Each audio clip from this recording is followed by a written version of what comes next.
Hello friends, today we will study the course material from GIC syllabus. John Milton. First was Geoffrey Chaucer, second was William Shakespeare. Now the turn comes to John Milton. Now let's get started. John Milton, born on 1608 and died on 1674. Paradise lost इनकी बहुत बड़ी epic है और English की भी बहुत बड़ी epic है। और जॉन मिल्टन के बारे में बहुत सारी कहानियाँ हैं, बहुत सारी स्टोरीज़ हैं, तो उनके बारे में हम लोग जानते हैं। He was considered as the most educated writer of the English literature और इनका जन्म हुआ था 9 दिसंबर 1608 को ब्रैड स्ट्रीट चीपसाइड लंदन इंग्लैंड में। इनकी डेथ हुई थी 8 नवंबर 1674। एज थी इनकी उस टाइम 65 इयर्स और प्लेस का नाम है वन हिल लंदन इंग्लैंड। और इनकी जो समाधि है उसको कहा जाता है सेंट गाइल्स चर्च। इनका व्यवसाय क्या है? As we all know, he was very famous writer, poet and bureaucrat. Now see his language: English, Latin, French, German, Greek, Hebrew, Italian, Spanish. John Milton की नेशनैलिटी इंग्लिश और इनका higher education था Christ College Cambridge से। A son of great art lover, शुरू से ही उनके मन में क्या था? सुसंस्कृति भरी हुई थी और मिल्टन ने हायर एजुकेशन प्राप्त की। इसके साथ ही उनके अंदर पढ़ने की जो स्वाभाविक प्रवृत्ति थी वो बहुत ज़्यादा थी और जिसकी वजह से ये काफ़ी एजुकेशन इन्होंने लिया और इसका जो इम्प्रेशन है उनके लिटरेचर पे भी दिखाई दिया। और पॉलिटिकली जो ये एक्टिव थे उसके बाद वो सत्ता में पावर में आया विथ वेरी हाई रैंक, उच्च पद प्राप्त करने तथा उच्च वर्गीय, उनकी शादी भी काफ़ी उच्च वर्गीय महिला से हुई। लेकिन both conditions were pitiable for him. कैसे? क्योंकि ये पूर्णतः ब्लाइंड हो गए थे, ये नेत्रहीन हो गए थे और इनको और भी बहुत सारे दुख झेलने पड़े थे और इसी दुख को उन्होंने आधार बनाया अपने रचनाओं में।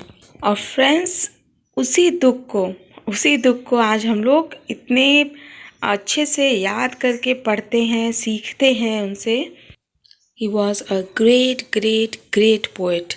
और इनकी जो अपनी पर्सनल सोनेट है जो उन्होंने खुद पे लिखी, ऑन हिज ब्लाइंडनेस, ये तो माइलस्टोन है इंग्लिश लिटरेचर का।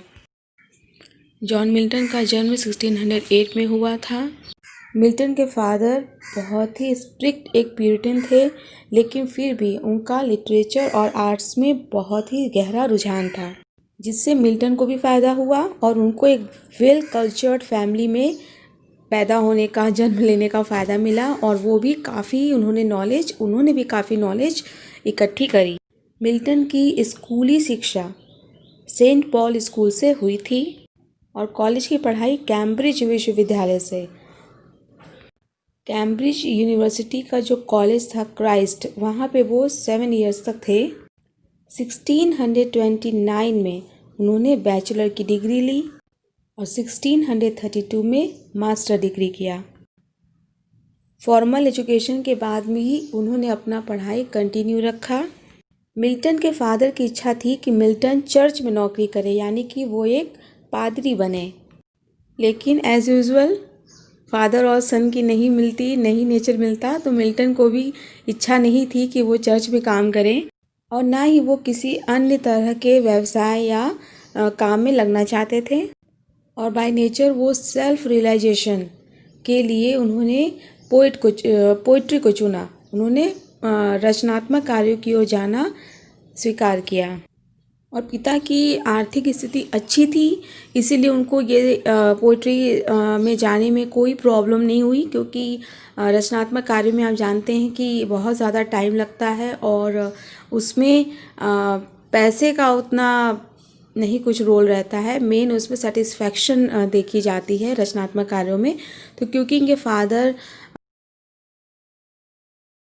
वेल सेटल थे, तो इसीलिए मिल्टन के ऊपर कोई ऐसा बर्डन नहीं था कि वो पैसा कमाएं, और इसके लिए उनको पीसफुल प्लेस चाहिए था। तो मिल्टन क्या किया, मिल्टन ने अपने गांव में जाने का निश्चय किया। उनका गांव लंदन से 17 मील की दूरी पे था। प्लेस का नाम है हॉटन, जो कि बकिंघमशायर में था। जॉन मिल्टन बचपन से ही शिक्षा पढ़ाई में उनकी रुचि बहुत ही ज़्यादा थी, इसीलिए देर रात तक पढ़ा करते थे। विश्वविद्यालय में भी उनकी यही स्वाभाविक पढ़ाई चलती रही, और जब वो गांव में एकांतवास में थे तो भी उन्होंने इसी क्रम को जारी रखा। इस प्रकार पहले से ही रखी हुई दृढ़ नींव पर अपने ज्ञान को उन्होंने वृद्धि देना कंटिन्यू रखा। पांडित्य में, अपने विजडम में इतनी वृद्धि करके मिल्टन बहुत बड़े विद्वान बन गए।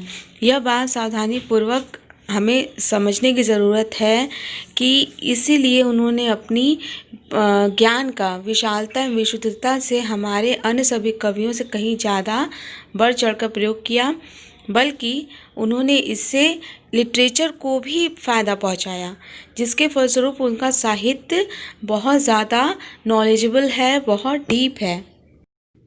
दुख की पोइटिक परिणति, रचनात्मक परिणति दृष्टिहीन हो जाने पर लोगों की घृणा तथा उपहास सहते हुए भी जॉन मिल्टन ने अपनी आजीवन संचित कामना का प्रतिफल पैराडाइज लॉस्ट, स्वर्ग से निष्कासन के रूप में सृजित किया। अपनी इस अमर कृति पैराडाइज लॉस्ट में जॉन मिल्टन ने एक साथ काव्य, नाटक, व्यंग्य, राजनीति, धर्म दर्शन सबकी समेकित अभिव्यक्ति कर डाली है। बाइबल की कथा वस्तु पर आधारित इस महाकाव्य में उन्होंने तत्कालीन राजनीतिक उत्थान पतन की क्षयात्मक पुट देते हुए अपने परिपक्व वैचारिक निष्कर्षों को उपस्थित किया। साथ ही विभिन्न ज्ञान विज्ञान के विषयों को भी अंतर्निहित कर दिया है। यह सार्वकालिक महान महाकाव्य 1667 में प्रकाशित हुई, पब्लिश हुई, तथा पैराडाइज रीगेन, स्वर्ग की पुनः प्राप्ति, और सैमसन एग्नोसिस दोनों साथ साथ 1671 में पब्लिश की गई। पैराडाइज लॉस्ट की वास्तविक फिनिशिंग समाप्ति पैराडाइज रीगेन में हुई है। पैराडाइज लॉस्ट की तुलना में यह 4 सर्गों का अल्पकाय खंड काव्य है। इस खंड काव्य की परिसमाप्ति पूर्णतया धर्म दर्शन की विवेचना करते हुए सुखांत रूप में हुई है। पूर्व महाकाव्य में आदम के निर्वासन, यानी जो एडम और ईव की स्टोरी हम जानते हैं, उन्हीं के ऊपर इन्होंने स्टोरी को लिखा, और ये दुखांत के बाद यह नाटकीय रूप से शैतान की पराजय तथा मसीहा की विजय के वर्णन से समस्त काव्य कृति की सुखांत परिणति हुई। यह बात प्राय निसंदिग्ध रूप में मान्यता प्राप्त है कि शेक्सपियर के बाद जॉन मिल्टन ही अंग्रेजी के महानतम कवि हैं। जॉन मिल्टन की प्रमुख रचनाएं। मिल्टन ने कॉलेज में अध्ययन के समय ही लिखना शुरू कर दिया था। उन्होंने प्रोज और पोइट्री दोनों विधाओं में लिखा है, और पद्य लिखने एवं लंबे समय तक पॉलिटिक्स में राजनीतिक तथा धार्मिक विवादों में पड़ने के कारण मिल्टन की पोइटिक रचना ज़्यादा नहीं है। कुल जमा लगभग 1 दर्जन सोनेट की रचना इन्होंने की है। राजनीतिक एवं धार्मिक विवादों में पड़ने के बाद लगभग 20 ईयर्स तक मिल्टन प्रोज ही लिखते रहे, जिनमें से एरियोपेजिटिका को छोड़कर लगभग सभी उतने मान्य नहीं हुए। उनका शाश्वत महत्व काव्य रचना के कारण ही है। इनिशियल पोइट्री जो थी, जो उन्होंने अपने कॉलेज लाइफ में लिखी थी, first on the morning of Christ nativity, ईसा के जन्म की सुबह, इन 1629। सेकेंड इन्होंने लिखा एट अ सैलेम म्यूजिक, पवित्र गान के समय। Third an epitaph on William Shakespeare, बहुत फेमस है, क्वेश्चंस काफ़ी आते हैं इसके बारे में। तो शेक्सपियर की समाधि लेख an epitaph on William Shakespeare John Milton ने लिखा है। Fourth, on arriving the age of 23. Now, Hutton age 1633 to 1639. इसमें इन्होंने लिखा Allegro, second Il Penseroso, third Arcades, fourth Comus and fifth Lycidas. और इन सभी को डिटेलिंग यहाँ पे बहुत ही कम शब्दों में बताया गया है। एलेग्रो मीन्स प्रसन्न मानव 1633 में लिखा गया। एल पेंसरेजो मीन्स सैड पर्सन दुखी मानव 1633। ऑर्किडिस 1633, कॉमस 1634 और लेसिडस 1637 में।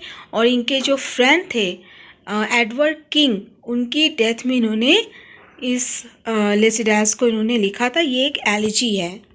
किसी के बिछड़ने या मृत्यु हो जाने पर जो गीत लिखा जाता है, जो काव्य रचना की जाती है, उस विधा को एलिजी कहा जाता है।